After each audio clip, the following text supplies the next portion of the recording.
সাফল্য এবং অসফলতা। মানুষের জীবন এই দুই চাকার ওপরই দাঁড়িয়ে থাকে, এর আশেপাশেই ঘুরতে থাকে। তাই সাফল্য এবং অসফলতা অত্যন্ত লাভদায়কও হতে পারে, আবার অত্যন্ত ক্ষতিকারকও হতে পারে। নির্ভর করছে মানুষের উপর। যদি কথা বলা হয় সাফল্যের, তাহলে যখনই সাফল্য আসে তখন সেই সাফল্য তার মাথায় চড়ে বসে। তিনি নিজের পথ থেকে সরে যান, লক্ষ্যভ্রষ্ট হয়ে যান, অনুচিত কাজের দিকে অগ্রসর হয়ে পড়েন, বিনাশের দিকে অগ্রসর হয়ে পড়েন।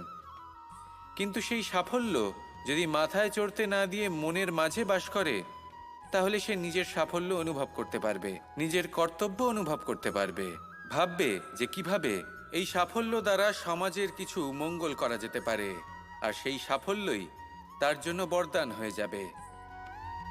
এবার যদি কথা বলি অসফলতার, তাহলে যখনই অসফলতা আসে তখন মানুষ তাতে মন খারাপ করে বসেন, দুঃখী হয়ে পড়েন, হেরে গেছেন বোধ করেন, জীবনের সামনে অগ্রসর হওয়ার সাহস করতেই পারেন না। তার কি করা উচিত?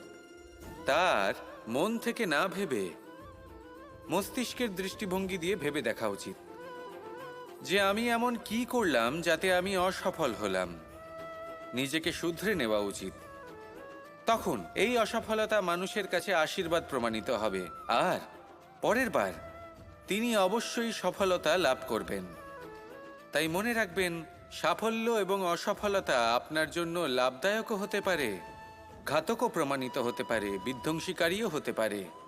তা নির্ভর করছে আপনার উপর যে আপনি মস্তিষ্ক দিয়ে দেখতে চান নাকি হৃদয় দিয়ে দেখতে চান।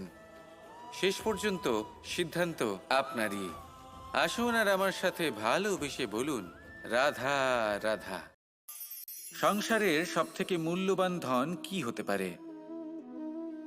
সেটা কি সেই স্বর্ণ যা দিয়ে অলংকার তৈরি করে আমরা ধারণ করি, নাকি সেই সব হিরে, মুক্ত, রত্ন যা হয় আমরা নিজেদের মুকুটে ধারণ করি বা হাতে আংটি বানিয়ে ধারণ করি, নাকি সেই ধন যার দ্বারা আমরা সংসারে যা চাই তাই কিনতে পারি? এই সব হলো ধন সম্পত্তি, কিন্তু সব থেকে বেশি মূল্যবান কিন্তু এরা নয়। এগুলো যে কেউ আপনার থেকে অনায়াসে কাটতে পারে। কোনো চোর চুরি করে নিতে পারে, কোনো ডাকাত এসে লুট করে নিতে পারে। সংসারের সব থেকে মূল্যবান ধন হলো সেটাই যাকে আমরা জ্ঞান বলে থাকি, যা আপনার থেকে কেউ কেড়ে নিতে পারবে না।